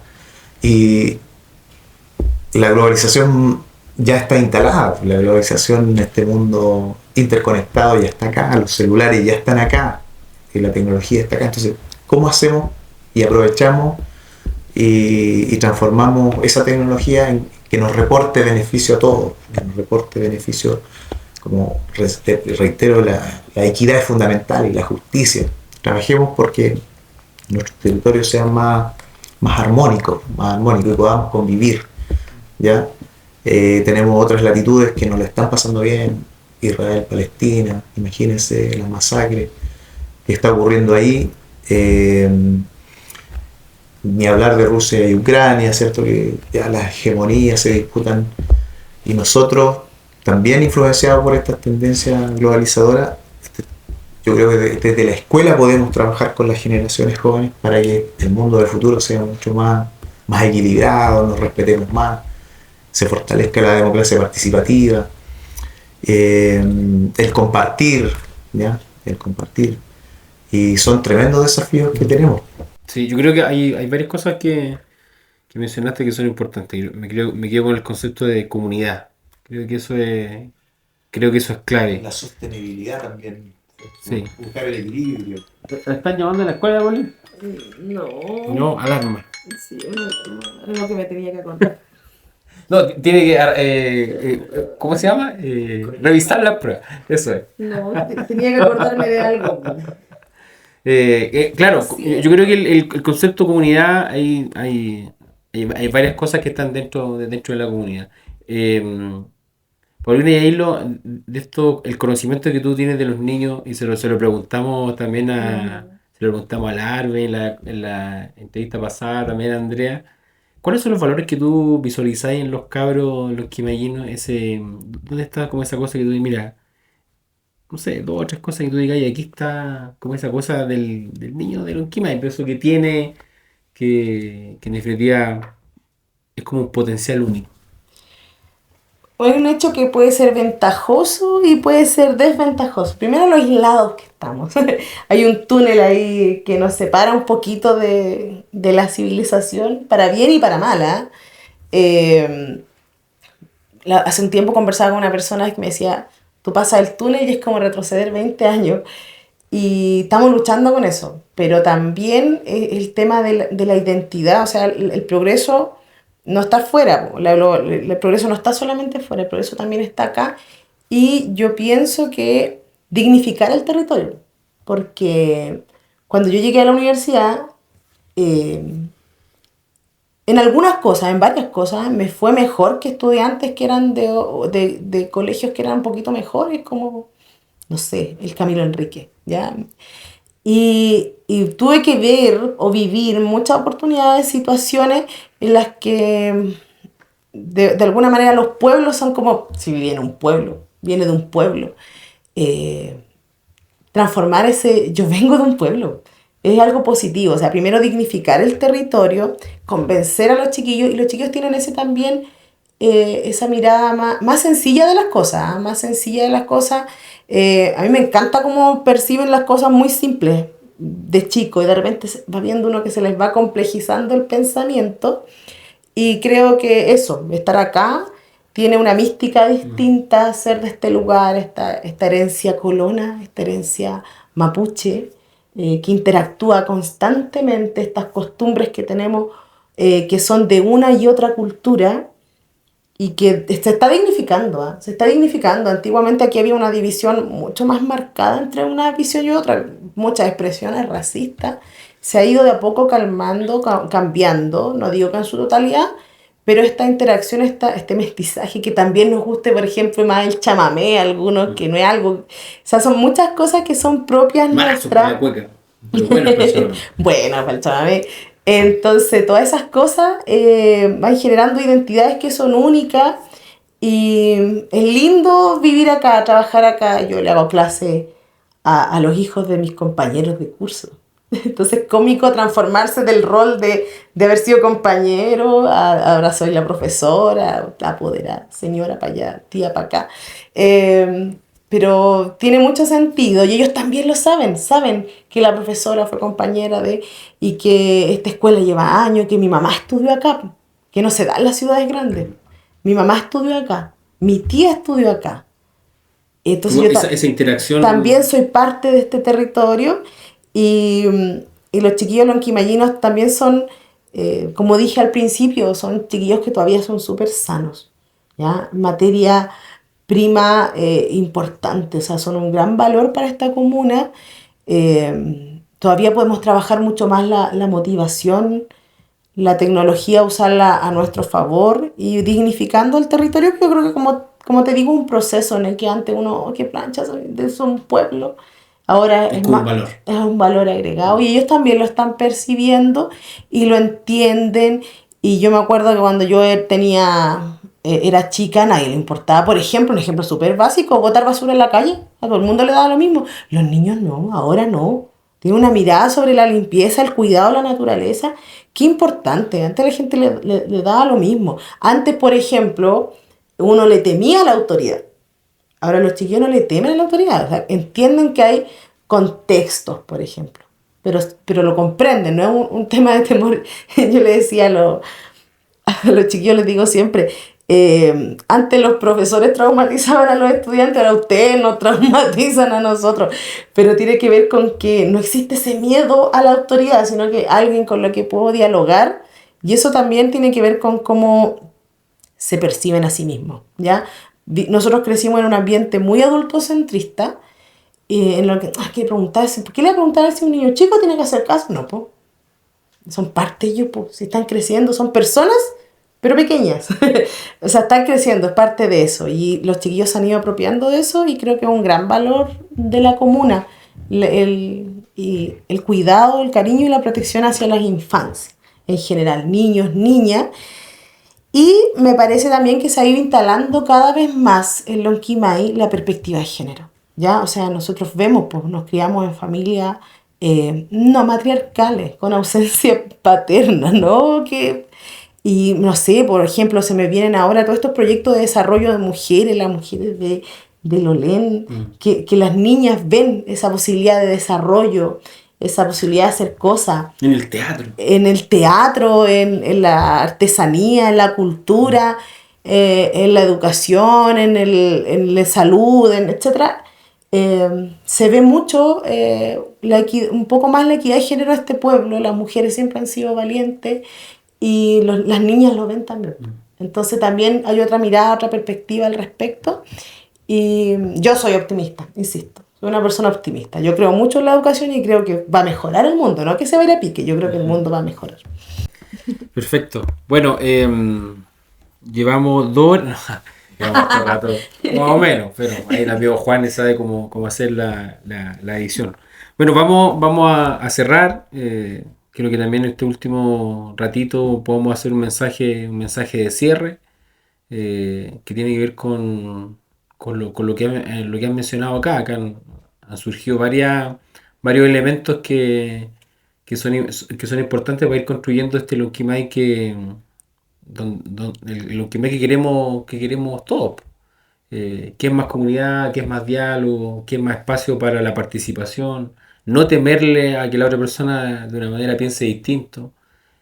También nos faltan hartas herramientas para dialogar. Nos faltan hartas herramientas también para acercarse al otro que piensa de una manera distinta. Ha mencionado harto el valor de ser lonquimayino. Creo que lo hemos escuchado ya en este tercer programa de una manera bien, bien potente. Creo que hay un valor importante. La importancia de la educación, la importancia de los profesores que son los que desarrollan esta educación. Y que evidentemente yo cada vez que terminamos este programa me voy con más preguntas que respuestas. En un momento con Juan, cuando comenzamos a construir esta plataforma, Fundación Lonquimay Conecta, era como la intención de tener una respuesta a cómo Lonquimay se va a mover en los próximos 20 años. Lo más probable es que nos vamos a ir con más dudas que respuestas. Pero sí creo, y así como lo hemos ido trabajando en otros programas, creo que le han pegado clavo con varias cosas que conectan con lo que las otras personas han dicho. Y creo que ahí está el valor. Pero para que eso suceda, tiene que haber diálogo y tienen que haber espacios para que esto se genere. Y es también lo que estamos generando nosotros. Que este espacio, además sea de conversación, que también, así como Marco hoy día nos trajo varios datos de Humberto Maturana, de algunos pensadores, un poco de historia también. Paulina nos enseña un poco cómo funciona administrativamente este sistema educacional que muchas veces lo vemos como una nebulosa. Entonces este espacio más de conversación tiene un paso también de educación. Y como hemos dicho, nosotros nunca dejamos de educarnos. Así que para terminar, Marco, quiero que cierres un poco con un mensaje que englobe un poco lo que hemos conversado hoy día o cómo tú visualizáis Lonquimay para los próximos 20 años. Bueno, Lonquimay tiene mucho futuro, tenemos juventud, tenemos savia nueva, sangre nueva, pero nosotros tenemos también que orientar y guiar a esas generaciones y hacerlos copartícipes de la vida en comunidad. Siento que si se articulan los actores clave dentro del territorio, podemos levantar miradas y proyectos interesantes y también presionar, digamos, a las estructuras más rígidas para que desde aquí, desde el sur, de los Andes, se vaya configurando otra, o podemos dar señales para revertir una serie de crisis y de tendencias que quizás no nos favorecen mucho, ¿ya? Estoy pensando en las complejidades que tiene hoy la sociedad con el tema de las adicciones, ¿cierto? Tenemos que trabajar mucho ahí, la escuela también tiene que estar presente para poder contener ese tipo de amenazas que tenemos, ¿ya? Y también profundizar, yo he insistido bastante en profundizar en la democracia, y eso lo tenemos que hacer con las generaciones jóvenes, porque ellos después van a replicar el modo en que nosotros convivimos, ¿ya? El respeto a los migrantes, ya tenemos un mundo en que es una tendencia global, siempre el hombre fue transhumante, pero ahora como que rechazamos cuando llegan gente de otras partes. Nosotros de estos territorios también hemos migrado y no se pasa bien muchas veces en otras latitudes. Entonces hay el tema de las fronteras, el tema ¿cierto?, de cómo podemos movernos en los territorios de Argentina hacia Bolivia, el océano, de cómo aprovechamos también ese gran mar que tenemos, pero que a veces estamos como que le damos la espalda al mar, le damos la espalda a la cordillera. Creo que tenemos tremendos desafíos que quizás en esta resistencia del Estado centralista, quizás lograr en algún minuto más descentralización y más distribución de poder. Siento que se está al debe en ese sentido, y quizás ahí nosotros tenemos que ser mucho más protagonistas para que las generaciones jóvenes puedan lograr conquistas en ese sentido de que los territorios aislados también pueden ser protagonistas de propuestas de transformación. Perfecto. Gracias, Marco. Paulina. Yo creo que hemos dicho mucho al respecto. Creo que sí, comparto que tenemos muchos desafíos. Sigo con mi mirada optimista. Creo que el tema de democracia es relevante, muy relevante. O sea, nos estamos olvidando, ¿eh? Puede ser muy contingente respecto a lo que ha pasado hace unos días. Nos estamos olvidando lo que cuesta la democracia. No sé si los chiquillos lo están recordando, no lo saben. Es que nacimos en democracia. Claro, o sea, finalmente las personas que se educaron entre los 80 y los 90 con esta educación no muy productiva son los papás también de los niños que hasta ahora siguen replicando cosas que no son tan positivas para la sociedad. O sea, que yo perciba que algo es bueno o es malo, también tiene que pensarse si para el resto de la gente es buena o es mala. Entonces, no olvidarnos de la democracia, de lo que costó, de que no siempre hubo democracia, y respetarla y entender cómo funciona un mundo cuando no hay democracia, entender la importancia que tiene participar, ¿ya? Dejar un poquito de lado esa apatía. No, a mí no me interesa esta cuestión, no, yo no me meto en eso, no. Dejemos participar, no quiere decir pelear, enfrentarse, discutir, enojarse. Trabajamos texto-opinión con los chiquillos, les digo, primero que todo hay libertad de expresión, no todas las opiniones son válidas. Las opiniones que insultan, agreden o vulneran los derechos de alguien no son opiniones, son faltas de respeto. Pero yo puedo estar en desacuerdo con otra persona. Digo, cuando un estudiante opina algo y yo opino otra cosa, me miran así, yo digo, acordemos desacordar. Po. Estamos de acuerdo en que no estamos de acuerdo y listo, no pasa nada. Seguimos perfectamente llevándonos bien.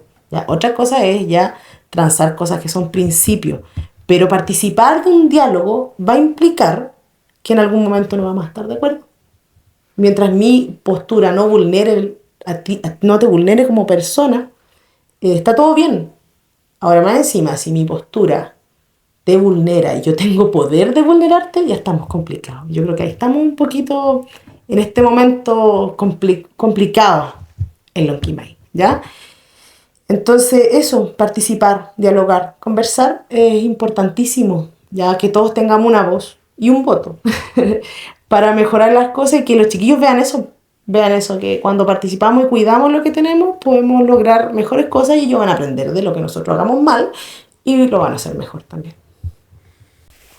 Perfecto. Gracias, amigo Juanes, detrás de la técnica.